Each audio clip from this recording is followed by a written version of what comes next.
Sziasztok, én Dobai Ádám vagyok. Én pedig Csalló Adila. És mi ketten fordítottuk Mi az, aki utolsó filmét, ami Széltámad címmel fut a mozikban. A fordítás során beleakadtunk egy csomó nagyon érdekes japán nyelvi kifejezésbe, meg olyan japán kulturális sajátosságban, amiről úgy gondoltunk, hogy érdemes bővebben is kifejteni, mint az a pár karakter, ami ott van a képernyőn, úgyhogy most ezekbe a dolgokba fogunk beleugrani. Nini-sama da! おかえりなさいませ。ニーニー様、笹取りに行きましょう。ニーニー様、何をなさってる？ニーニーのバカ！ Van a Jiro-nak a húga, a Kaio, aki különböző életszakaszaiban meglátogatja a Jirót, és ilyen közepesen hosszúakat beszélgetnek, úgy 5 évente egyszer. Igen. Ez egy külön misét megírni az ő családi viszonyrendszerük.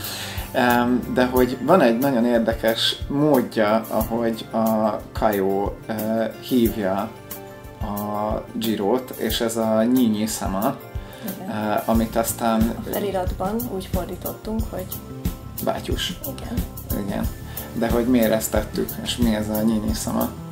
Úgy szokták a fiatalabb gyerekek a bátyukat szólítani Japánban, japánul, hogy Nyi-san, vagy Nyi-sama. Ami az Oni-sannak a rövidítése, tehát az ott igen. lecsapja az elejéről. Igen, ami ilyen tiszteleti jelző, de le is lehet hagyni. Nyi-san, Onyi-san, Nyi-sama, ezek a változatok vannak, és ugye a Jiro szó az egy nagyon érdekes név, 2 kanjiból, 2 írásjelből áll, és az első írásjelnek a jelentése az, hogy 2, 2-es. A második pedig az, hogy ember. Tehát tulajdonképpen úgy nevezték második el, ember. Hogy második ember, ami egy nagyon szép kulturális utalás arra. Ebből tudjuk azt, hogy neki biztos, hogy van egy bátyja, vagy legalábbis egy idősebb testvére, ő a második gyerek, az első gyereket pedig Ichirónak szokták ilyenkor hívni, ami ugye azt jelenti, hogy első gyerek, Ichi, mint hogy egyes. És ugye ennek az írásának az egyik olvasata az, hogy Ji, így lett belőle Jiro, a másik pedig az, hogy Ni, mint hogy 2, és így lett belőle Nyi-Nyi-sama. Ez ilyen szép szójáték. Lehet, hogy máshol is, más családokban is szokták ezt tök használni. érdekes, mert még nagyjából én még a gimnáziumi latin tanulmányomból emlékszem, hogy kb. Ott számozták még a gyerekeket a római birodalomban, mert mindenkinek annyi gyereke volt. Igen. Modern japán társadalomban ez már elég ritkán fordul el, tehát ez nagyon régies névnek számít. Még a 20.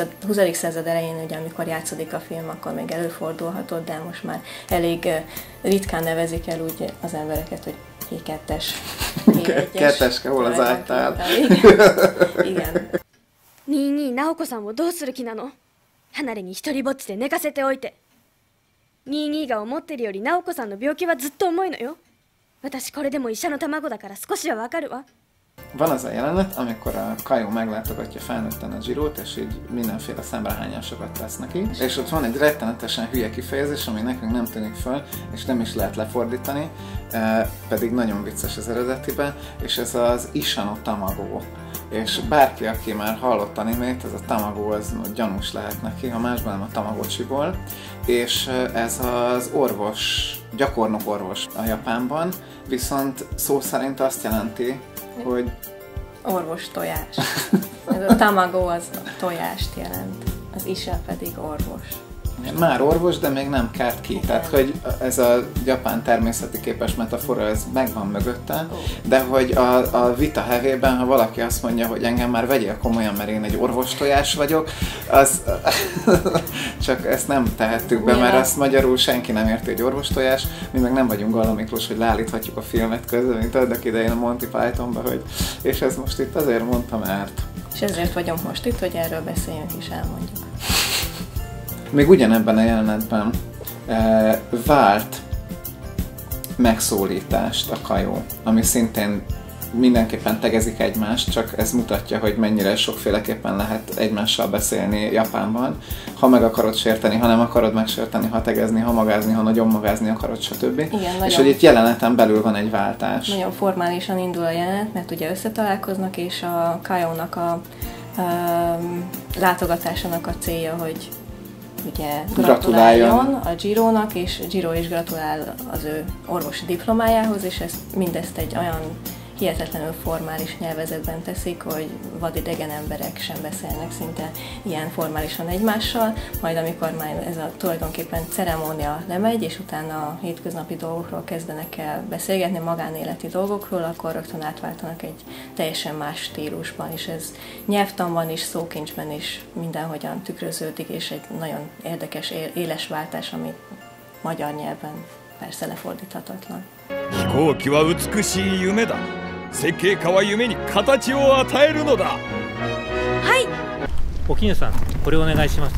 はい。きっと戻ります。心配しないで。はい。トランクお願いしますね。はい。お前聞いてないな。はい。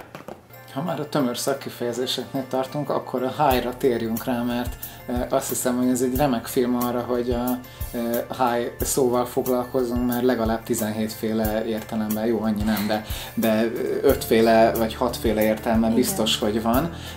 Ugye az ember, hogyha japán filmet vagy animét néz, akkor a high-ra általában azt szokták fordítani, főleg az angolok, hogy yes vagy right, és nagyjából ez, tehát, hogy igen, vagy helyes. Nagyjából ez a kettő. Na most, mivel itt tényleges történelmi, szociális helyzetek vannak ebben a filmben, nagyon sok más jelentéssel találkozunk. Nekem a kedvencem az, amikor a high az konkrétan nemet jelent. Igen, ez egy nyelvtani sajátosság a japán nyelvben, hogyha az ige, amire válaszolunk nemmel, vagyis igennel, az tagadásban van, akkor, hogyha egyetértünk annak a tartalmával, akkor bizony igennel kell válaszolni.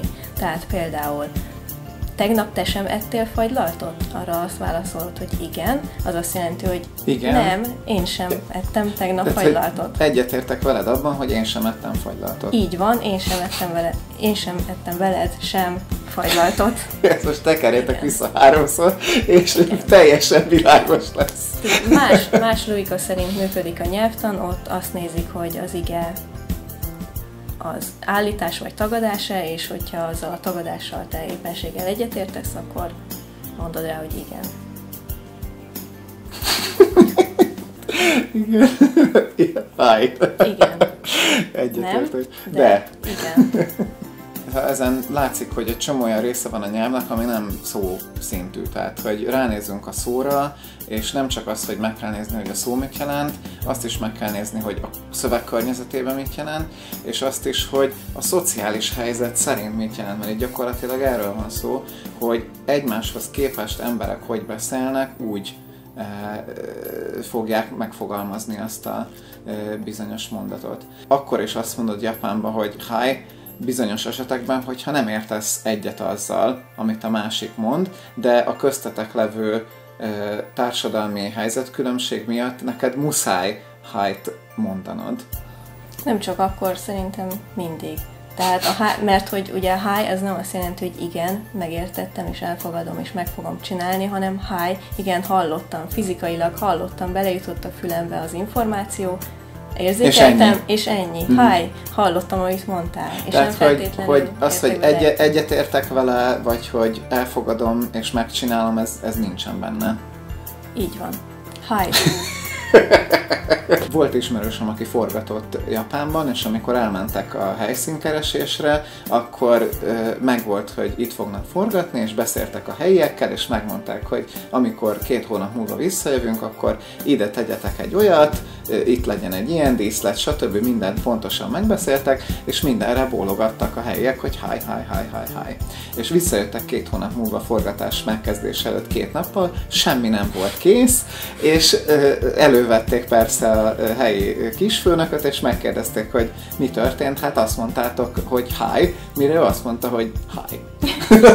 Valóban ők elmondták, és itt megint ez egy remek példa szerintem rá, hogy igen, megértettem, versus igen, megcsinálom. Ebből az első volt. Tehát csak megértettem, hogy te ezt szeretnéd, és abban nem volt benne, hogy én egyébként meg tudom-e csinálni, vagy meg akarom-e csinálni, vagy meg fogom-e csinálni. Hi. Ennyi volt már a videónk, folytatjuk a jövő héten. Hogyha tetszett, akkor iratkozzatok fel, majd remélem, hogy jó helyre mutatok ahhoz, hogy ide rakjunk egy nagy gombot az utómunkában. Ha nem, akkor oda fogunk rakni, ahova ez Edina mutat. És hogyha még bármi kérdés marad bennetek a filmmel kapcsolatban, akkor gyertek át a dobaiádám.hu-ra, ahol kommentbe megtárgyalhatjuk egymás között, meg mind a ketten ott vagyunk és válaszolgatunk. Innen folytatjuk a jövő héten. Sziasztok! Tapsolta és Keti. Már felnőtt mind a két gyerek, amikor újra kezdem. Sziasztok, én Dobai Ádám vagyok. És a nyúl neki ment, én meg Gomez vagyok. Hello! Csak nem takarom ki az arcodat. Borintegessek. Így van.